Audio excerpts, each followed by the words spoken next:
देखिए, जितने बलात्कारी मिलेंगे वो बीजेपी में मिलेंगे, जितने नशेड़ी मिलेंगे वो बीजेपी में मिलेंगे, जितने दलाल होंगे वो बीजेपी में मिलेंगे। तो गुलामी कर सकता है वो जिसने दलाली खाई हो। ना हम दलाली खाते, ना हम किसी की गुलामी करते। अरे जीना यहाँ, मरना यहाँ, बिना विल वापसी के जाना कहाँ।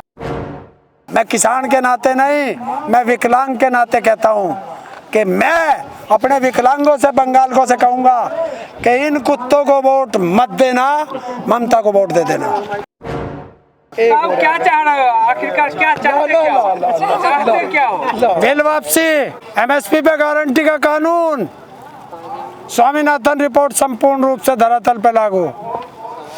ये तो नहीं करेगी सरकार, तो किसान भी वापस घर नहीं जाएगा।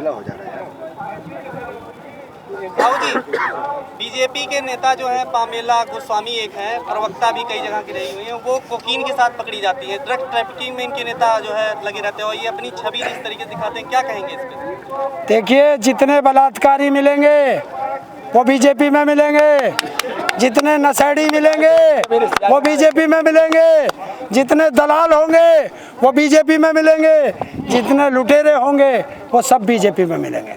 तो क्या इन सब चीज़ों का असर पड़ेगा सरकार के ऊपर? वहाँ पर जो पश्चिम बंगाल में चुनाव उसके ऊपर असर पड़ेगा? देखिए, जनता देखती है, ये जनता को सोचना है। मेरे अकेले सोचने से कुछ नहीं होगा। मेरा काम है जगाना, मैं जगा सकता हूँ।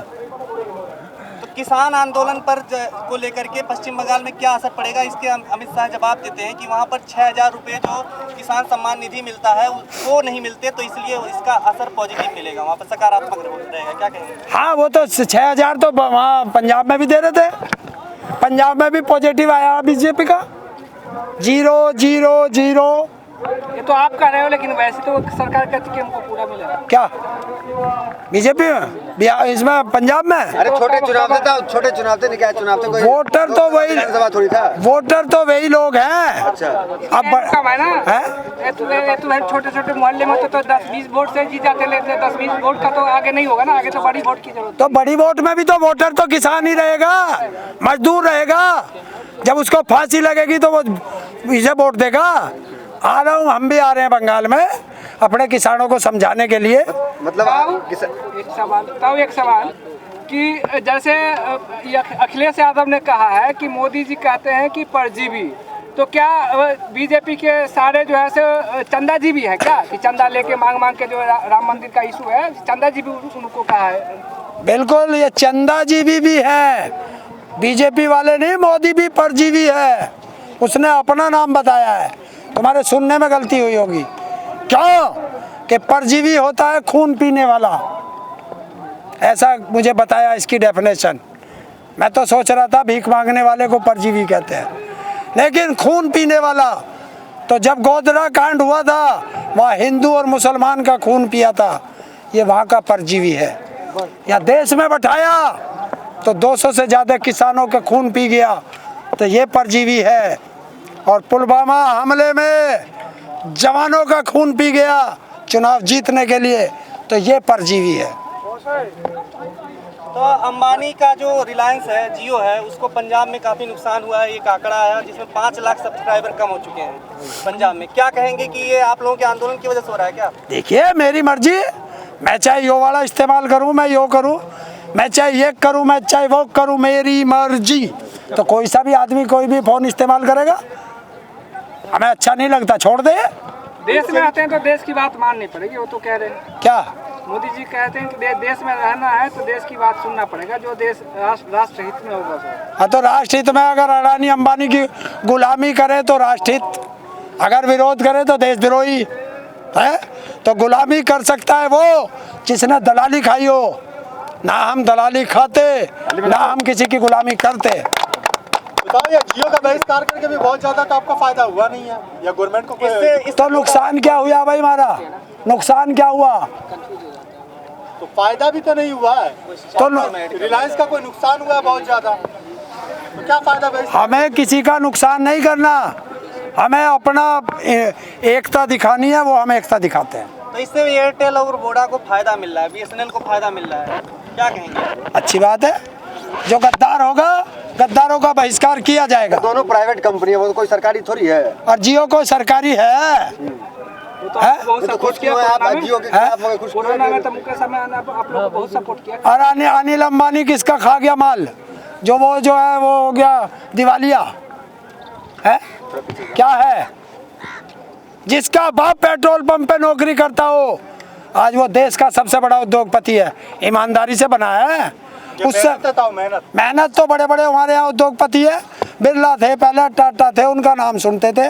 पर जब से मोदी आया तब से बस दो ही नाम सुने, अडानी अंबानी। क्या इसके फुप्पा है वे? तो क्या ये महापंचायत जो आप लोगों की चल रही है, अब जो है बॉर्डर पे भीड़ जुटाने की कोशिश होगी दोबारा से, या महापंचायत अभी चलती रहेगी? नहीं, पंचायत अलग चीज़ है और बॉर्डर की अलग चीज़ है। बॉर्डर पे सबको कथा दिया, थोड़ा काम भी करेंगे। देखिए, खेती भी करेंगे, आंदोलन भी करेंगे, ये चलता रहेगा। लेकिन किसान नेता कह रहे हैं ना, कुछ किसान नेता की जो है अब महापंचायत नहीं करेंगे, अब बॉर्डर पर भीड़ जुटाएंगे। तो उन्होंने कह दिया तो उनकी बात सर्वोपरि है। पर ताऊ मीडिया में दिखाया जा रहा है, बोले किसान घर पहुंच गए और टेंट खाली पड़े हुए हैं बस। तो उस मीडिया को दिखा देना, तू उनसे क्या ले यार? कुत्तों की बात मत करा करो। कितनी बार का रिपोर्ट है, है? एनडीटीवी की रिपोर्ट है। एनडीटीवी की कोई रिपोर्ट नहीं है। होगी, चलो उसने भी कह दिया, कह दो। हम तो खड़े हैं ना सब बॉर्डर पे।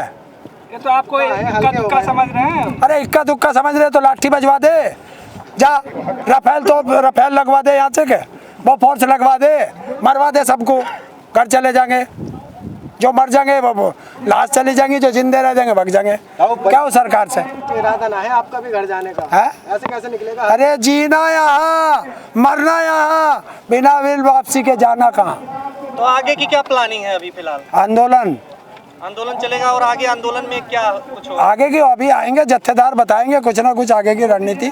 कोई और स्टेप करना होगा वो बताएंगे। तो क्या सिर्फ आंदोलन ही करते रहोगे या कुछ निकलेगा? और क्या करें? सरकार का सिर फोड़ है।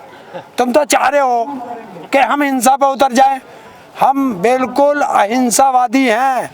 हम हिंसा नहीं करेंगे, सरकार की संपत्ति का नुकसान नहीं पहुंचाएंगे। हिंसा तो हो रही है ना। अब वो कोई कर रहे हो, सरकार करे तो उसमें मैंने ठेका उठाया। तो सरकार हिंसा करवाना चाहती है। और बताओ, लाल किले पे वो दीप सिद्धू किसके द्वारा चाय पी रहा था? क्या बात हुई है प्रधानमंत्री से? क्या बात हुई उससे गृह मंत्री से? गिरफ्तार हो गया। और लक्का सदाना तो रोज वो वीडियो अपलोड कर करके चुनौती दे रहा सरकार को। तो आपके साथ है, बोल रहा मैं किसानों के साथ हूँ। बोल रहा मैं किसानों के साथ हूँ। अनु तो प्रधानमंत्री भी कहे मैं किसानों के साथ हूँ। है किसानों के साथ है तो दिखना चाहिए। आजा, वो तो मदद करने के लिए तैयार है। क्या क्या आप तो भागते हो पीठ। देशद्रोहियों से मदद नहीं लेता किसान, ये देशभक्त है। ये बताओ, कंगना राउत देगी आपको, हेल्प करेगी तुझे? पुराना सवाल दूसरा करो।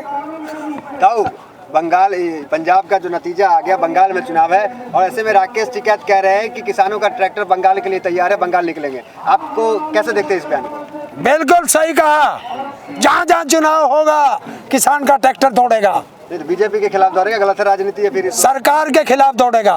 गलत है ना? क्यों राजनीति है ये? राजनीति हम ना करें, मतलब ये राजनीति करें हम फांसी खावें? तो आप अपनी एक पार्टी बना लीजिए ना। क्यों पार्टी बना लें? तो राजनीति की जो सरकार किसान के खिलाफ जाएगी वो कोई सी भी सरकार हो, तो क्या किसान उसका विरोध करेगा। तो क्या किसान अमित शाह को टक्कर दे पाएगा? क्योंकि बहुत बड़े चाणक्य माने जाते हैं अमित शाह। क्या अमित शाह को टक्कर दे पाएगा बंगाल में? क्यों अमित शाह की टक्कर? तो इसने एक 1.5 फुटिया सा है दिल्ली का मुख्यमंत्री, इनने जमुना में गाड़ दिया था। सिंपल सा, हवाई चप्पल वाले ने, और हम तो ट्रैक्टर वाले हैं। वो कौन है? अरे छोटा सा ही तो है, केजरीवाल है दिल्ली में। तो आपका ताऊ का ट्रैक्टर तैयार है बंगाल के लिए? पक्का खत्म है। पक्का बंगाल जाऊंगा, एक बार जरूर जाऊंगा। इतना दूरी है, आपको पहले ही नहीं घुसने देगा, तेल भी बंद करेगा, तेल नहीं मिलेगा। रेल चलेगी और हमारी ट्रैक्टर उधर की तरफ चलेगा। तो आपकी फंडिंग कौन देगा फिर? बीजेपी को तो फंड, ममता बनर्जी को, किसी को वोट दें और ममता को कह देंगे तो कौन सा फर्क पड़ गया? खुला बोलिए ना, समर्थ करता हूँ। हाँ, मैं किसान के नाते नहीं, मैं विकलांग के नाते कहता हूँ कि मैं अपने विकलांगों से बंगाल को से कहूँगा कि इन कुत्तों को वोट मत देना, ममता